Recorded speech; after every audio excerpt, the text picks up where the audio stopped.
So I'm with the Sacramento Valley chapter of CNPS, and we go all the way up into Roseville, and then we kind of share with the Redbud chapter of Native Plant Society. Did everyone get the handout, the gardening?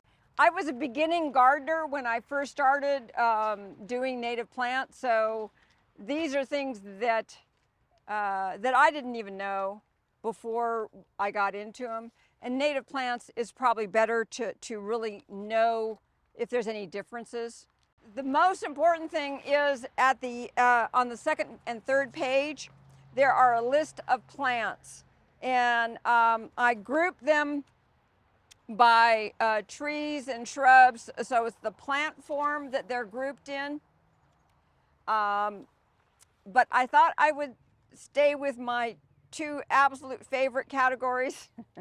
I love all of them, but it's trees. I'm a shade lover. I like trees. And as we go into this extreme weather that we are experiencing, the shade from our trees is going to be very important. So keeping them watered is that's the top priority. So I just listed a few of the plants that are tree size or actual trees. Do any of you have an oak in your yard? Yay! I saw so many oaks around here. It really just made my heart swell because oaks are the top of the pyramid as far as things that are important for nature. Oaks provide the very most. What kind of oaks do you have? Do you know? All kinds. All kinds.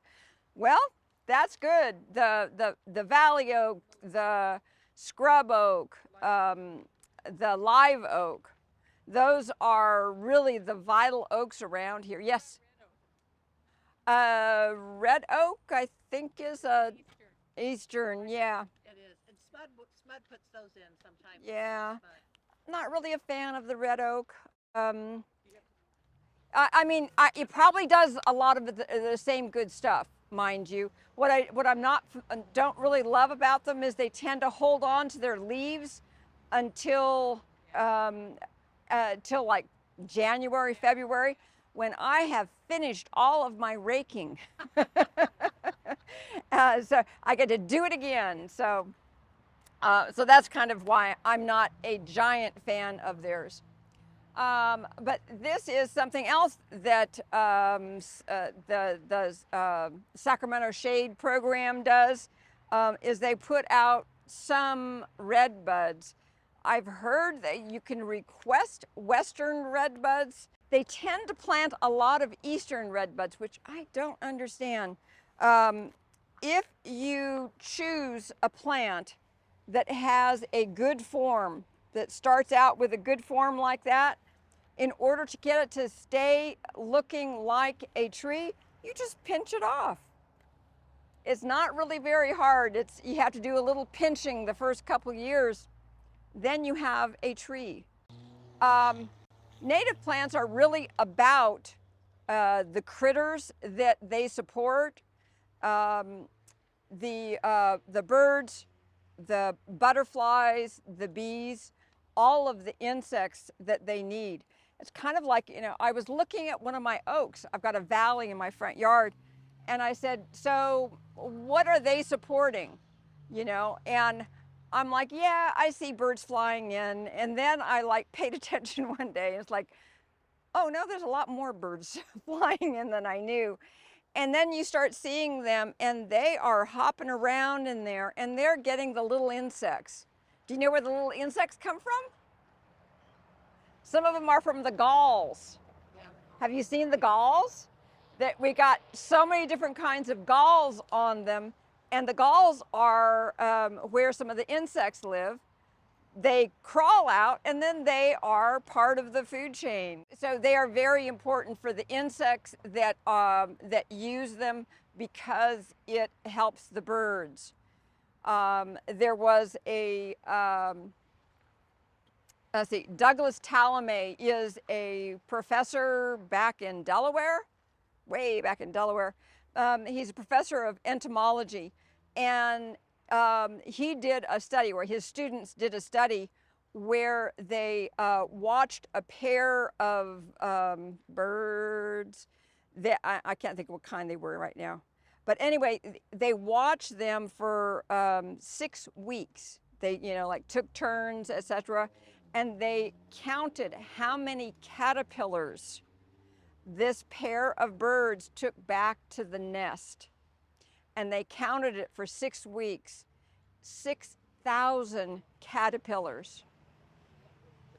Now, I started looking around and I'm like, well, I used to see moths, but I don't see them very often anymore. So, maybe there's less. And then I thought about the butterflies, which is where we usually think of the caterpillars. And I know there's less of those. It's like, where are the birds getting enough food for the next generation? So it's not just the things that we see right then, it's for the next generation that they're trying to have enough. So the insects are, all of the plants, there are insects that are associated with them that are also part of that very same food web. This is that western redbud, and they're a deciduous plant. They'll lose leaves and they'll come back. But those of us that really get into it, we start geeking out about it. It's like, oh, look, you see that little half moon there? Little shape there? I don't know if you can see it. Little half moons. Anyway, those are leaf cutter bees. And that means you have a healthy ecosystem if you have the leaf cutter bees. And so we walk around, everybody else is trying to say, oh, is there damage? Oh no. And we were like, oh, look, that one has some leafcutter bee action on it. So it kind of opens up your interest to figure out what things might also you be helping when you plant that plant, when you have those things in your yard. Let's see. Okay, so let me go to another shrub. This is, okay, who knows what this is? It is a lupine. Very good. This is a silverbush lupine. It is a short-lived perennial. So depending on what it decides to do, it will last between like 3 and 10 years. And I love the leaves. I mean, those leaves are really spectacular. I've always thought that they needed to be line a driveway so that when you come home at night, then you can get the reflection from them. But they have just plumes of flowers in the spring that are just magnificent.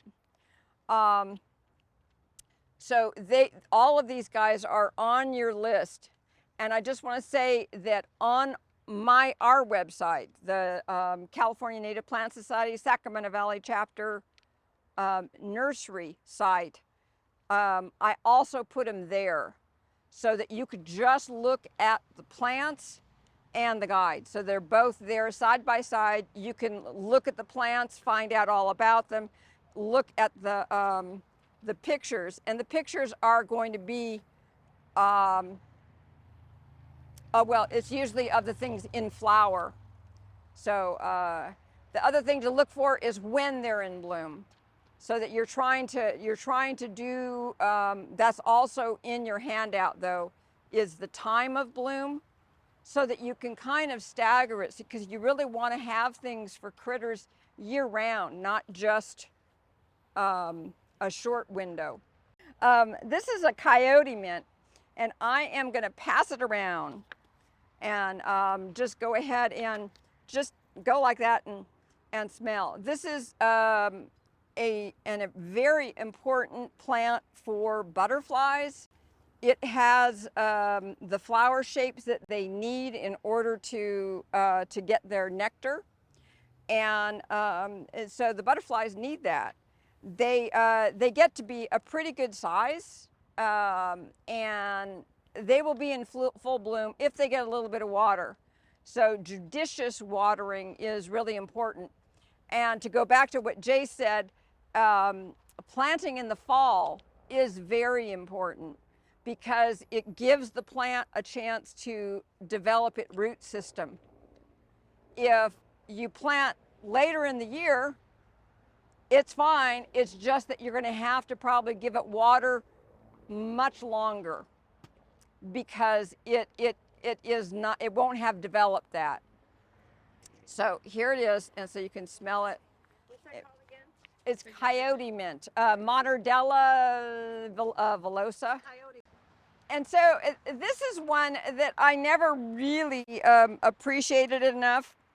It's called a gum plant, and it's fine. Oh, Got a friend. hello, I'm sorry, I did not mean to do that. It brings its own wildlife with it. I planted this in my yard for the first time this year, and what I discovered is that they get very long and rangy, but if you cut them back after they've started to go to seed, they will send up new flowers, and it'll be shorter flowers. So it's kind of a cool thing. There are a lot of the plants that will do that, that if you cut them back after they've flowered, they'll send up a new set of them. Oh, I did not bring a poppy. How many people have California poppies? Yay! California poppies often get dismissed as not being all that important because they're just an annual. Annuals do a fabulous job of filling in space, especially when your trees and shrubs are getting established. It can take years for them to really start to take off. So if you have annuals can really start bringing habitat into your yard. But the poppies in particular, they are considered an annual / perennial. So after they've done their spring bloom, if you just cut them back, they will do another bloom. How many people have already done that? Yeah, see, a lot of people know this. There is a book out there called, I think it's called Propagation by Seed by Dara Emery. And it tells you all of the plants, how to start them from seed. And for any of them that don't require stratification, it's probably better to start them that way. So like this silverbush lupine, let me back up. All plants put out seeds in order to reproduce.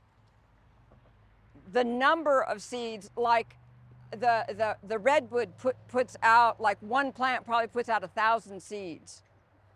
Of that 1,000 seeds, 1 or 2 you might see in your garden. Okay, so the odds are not in their favor. What we do at the nursery is we try and improve the odds. So the silverbush lupine, for instance, the way it usually gets started is by having a bird eat it, and it goes through the gut of the bird, and the seed coat gets weakened, and so the plant can grow. What we do with them is we nick them, just very barely nick them, and then we put the seeds in water and overnight, and they imbibe, and then you plant them. So it's different seeds require different things, and this Dara Emery book is really the Bible. It's been the Bible for 40 years, so it really is good. Also in Calscape, I refer to Calscape in the PowerPoint. I think I refer to it in this too, but calscape.org, on a lot of the plants, not all of the plants, but if you look at their whole website for each plant, at the bottom of the page will be propagation notes. And so they will tell you if it's easy or hard or whatnot. But they don't have them on all of them. So it's a start though. Oh, the other thing I should say about Cowscape that I have found really useful is they have a map of where the plant is located, which is very cool because like if the silverbush lupin grows all over the Central Valley, then you know this is a hardy plant that really likes that climate. If you are planting something that grew on the coast, it's probably going to need not full sun. It's probably going to need, you know, afternoon shade. It's probably going to need a little more water. You know, things have to be adjusted depending on where they're from. The nursery, we are charged with trying to grow the local natives. So that's been kind of what we do. We are just now, after 17 years, we're going to start growing a few more of the plants that we agree that there's lots of plants from all around the state that are important and that do a good job in our climate. But that wasn't our charge. So what we're trying to do is we're trying to mix it up a little bit. So here is another of the wonderful little plants that this is called goldenrod. This is California goldenrod. This, it does like water, but it will bloom for 6 weeks. And if you plant this with an aster, so that's the, you know, the blue, little blue daisy like, these two planted together are supposed to attract more bees than any other combination. And there was a book called Braiding Sweetgrass. Robin Kimmerer. She's a Native American and a PhD ecologist, and she did studies on this. And planted separately, they drew a lot of pollinators, but if they were together, they drew more abundance. The western goldenrod is the one that gets really, really tall, and this one gets to be about, I don't know, what is that, 2.5 feet? I'm attracted by the numbers of critters that these things are supposed to. Yeah, but the problem is that no one is doing studies on the cultivars and all that. There's too many of them to do those studies. So I say plant a nice mix and things in bloom for longer, the better. One of the things that's really cool about them is even if they dry out, you know, they die back, they'll come back. So it's because it's the roots. And the way they say it's time for us to go to sleep is it's too cold, it's too hot, it's too whatever. The plant will go away, but it's the plant above. It's not the plant below. A friend of mine that is a landscape architect has, she lives in Cool, California, so she's at 2,000 elevation. Last year, okay, she has 2 gardens, one's Mediterranean and one is native plants. And she says they had 10 days of 8 inches of snow on the ground, which was very unusual for them. All of the Mediterranean plants died, did not come back, died. All of the natives came back. That's the resiliency when you are planting something that, that this is their home. This is a sun plant. It likes more sun than I give it. It's like I give it this much sun, and no, it's like I'm gonna have to move a bunch of stuff this year because I'm kind of realizing that it's really not doing it for them. And it's all about the plants after all. Okay, so here is, I am hopping all over, folks, sorry. This is a shrub. This is called hoary coffeeberry, or Frangula californica, subspecies tomentella. And it's one of my favorites, I think, because of its story. It is a local native. It has, I'm going to peel off branches that you can pass around. The cool thing, if you look really closely at the leaves, those are really fine hairs on it. Because they're still silky. And it's really, really, really soft. Those hairs, it is an evergreen plant. It does not lose its leaves.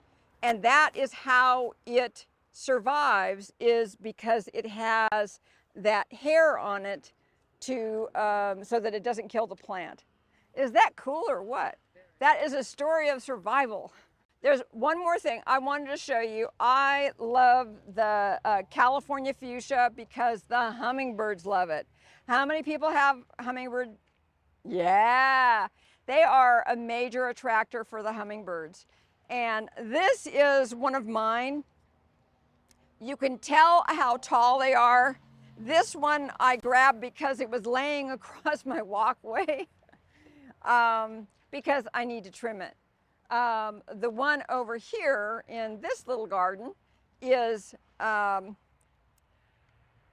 gonna snag one, sorry. That's fine. This is a ground cover called Everett's Choice. So it's California fuchsia Everett's Choice. So if you have a place where you can have an abundance of large plants, that's good. If you can't, well, this is a piece of it. It gets to be about 8 inches tall, something like that, 8 to 10. But they are profuse bloomers, and ours started blooming this year in June, which is very early. You know, we are, you too, huh? Yeah. Really early. It was like, what do they know that we don't know? Well, they knew it was going to be a hot summer, so let's get going. But the cool thing is they will continue, as you know, they will continue into October. And anything that provides that much happiness for critters, I'm all in favor of. So that's the difference between them. And what's the name of that? This is California fuchsia. This is the straight species.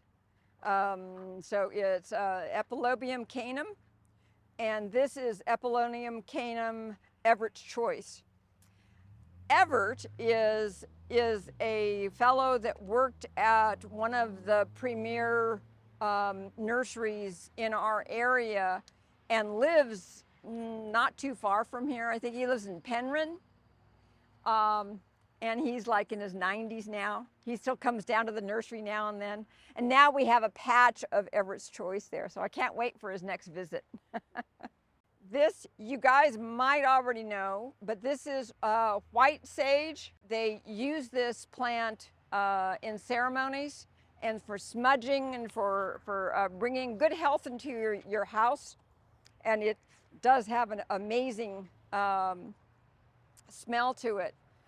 When you get a chance later, you should come over and see the combination of the Everett's Choice, the fuchsia, with the white sage, and then imagine on the other side there is a Oregon grape, and that is a spring bloom, and it is bright yellow flowers.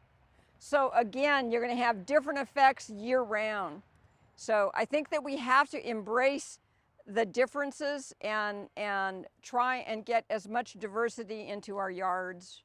Milkweeds are so important. There are 3 native milkweeds in our region. And it's pretty important to try and stay with the local species on the milkweeds, because you don't want to be blooming at the wrong time of the year, because you don't want to delay the monarch when they're going through. It needs to be the appropriate time of year for them. We've been growing at our nursery for a long time. We've been growing the narrowleaf milkweed and the showy milkweed. It's the showy milkweed is in full bloom first. It gets to be like this tall, glorious, and we grow it for the monarchs. But the cool thing is there are so many critters that use them. Monarchs are going to need to lay their eggs on the plant, but everybody uses the nectar. So it's really important to have those out there. Even if you don't see monarchs, you don't know when they're going to come. The narrowleaf milkweed typically gets to be about this tall. It's a little more garden friendly because it doesn't get quite as tall, but it is it's in bloom later in the summer. So it starts blooming July, August. So it's still just finishing its blooms now. The third one is purple milkweed, and I don't know if you're ever going to see these. You have to go on one of our Friday walks to see them, because we have found that they are really hard to grow. We're doing some trials to try and grow them to put in special places. So when we find someone that's got all of the right conditions, then we can see if they want to plant some. But they are very special plants. And one of the reasons that they're very special is they are the first ones to bloom. So we don't have that in any of the gardens right now. It's only in a few wild places. But it's a glorious plant, and it blooms for at least a month ahead of the showy milkweed. This is Lipia, and it is a summer bloomer. If you want to take one of these flowers home and then put it under magnification, the flowers are extraordinary. They really are.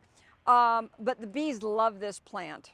So it's a ground cover. They do better with a little bit of water, but they do, and they do go brown during the winter. People will come to the nursery and they'll say, I want a small tree and it needs to be in full sun. And I'm like, Redbud, I want a small tree and I want it to be in full shade. Redbud. I have a plant. I want a plant that doesn't need very much water at all. Redbud. Guess what also lives in my rain garden? Redbud. I've got redbud. I've got like, no, well, probably now I probably have like 8 redbuds in different places in my yard. They all look a little different depending on what they're getting. I have one that I started in my lawn, which was getting kind of regular water. Then I took the lawn out. Where the lawn was, I dug down all around the redbud and all along the walkway so that I had a rain garden. I made a rain garden. It never missed a beat, and it still doesn't. And I just keep trimming whatever branches are in my way. So now, after 12 years, 15 years, something like that, I can have them high enough that I can look out from my kitchen and they can be above. they can be shading below, but I can look through the tree. So, but in another area, I have stories, guys. In another area, I have a pond in my backyard, and I was going to have equipment coming through the yard. and it was wide, and they were gonna have, it was gonna mangle my redbud that I'd planted, that was in there for maybe 5 years. And the plant was 12 feet tall.